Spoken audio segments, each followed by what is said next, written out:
Hallo julle mooi mense, hoe gaan het vandag met julle almal? Ek hoop het gaan baie goed met elkeen van julle. My naam is Olga en welkom terug by my kanaal. Ek waardeer elkeen van julle as julle nuut is. Baie welkom. So ons vandag is die 10de Maart en ons gaan aangaan met Sarah Young. Sê Jesus luister se daaglikse gewyde. So kom ons spring in en kyk wat se versies ons vandag moet saam lees. En ek wil net vir julle noem, ja, daai woord is weer hierso, so ek gaan dit weer in Engels sê. Ek is regtig baie jammer. Die eerste ene is 2 Korintiërs 12 vers 9. 2 Korintiërs 12 vers 9. Psalm 105 vers 4. Psalm 105 vers 4 en dan Deuteronomy 33 vers 25. Deuteronomy 33 vers 25. So gaan kry julle Bybels en dan lees ons saam en ek kry julle nou daarso. Reg, so nadat julle julle Bybels oop het by 2 Korintiërs 12 vers 9 kom ons lees. Sy antwoord was: my genade is vir jou genoeg.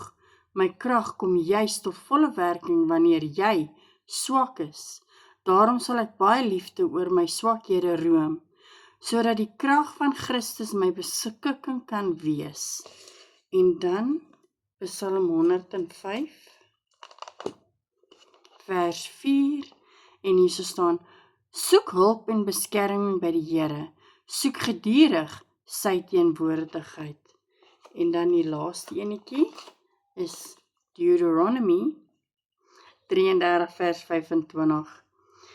Jou sluitbalke is van yster en brons, mag jy jou lewe lank rustig woon. Okay, dit is die Bybel, kom ons sien wat sê Sarah vandag vir ons.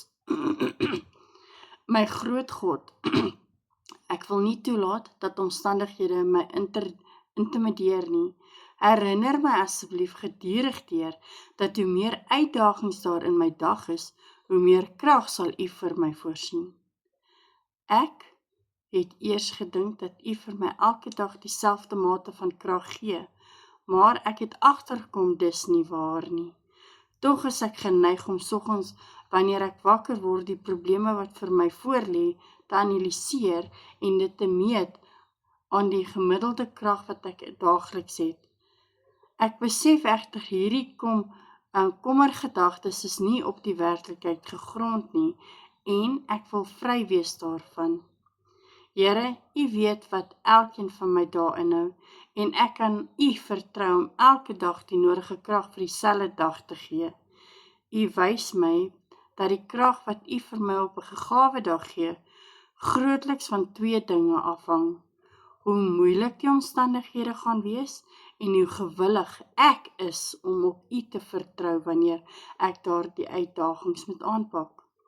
Help my om moeilike dae te sien as geleenthede om meer van U krag as gewoonlik te ontvang, in plaas daarvan om in swak tye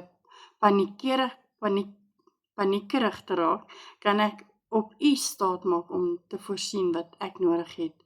Dankie vir U bemoedigende woorde. Mag jou lewenskrag soos jou lewensdae wees. In die sterk naam Jesus. Amen. Ek wil net vir elkeen van julle sê baie dankie dat julle hier is. Onthou julle thumbs up as julle nog nie subscribe het nie. Help my om asseblief my kanaal te groei en druk asseblief die subscribe knoppie. En ek wil net vir julle almal weer sê, almal in die lewe het 'n bietjie liefde en Jesus nodig. Ek sal julle almal weer môre sien. Baie julle.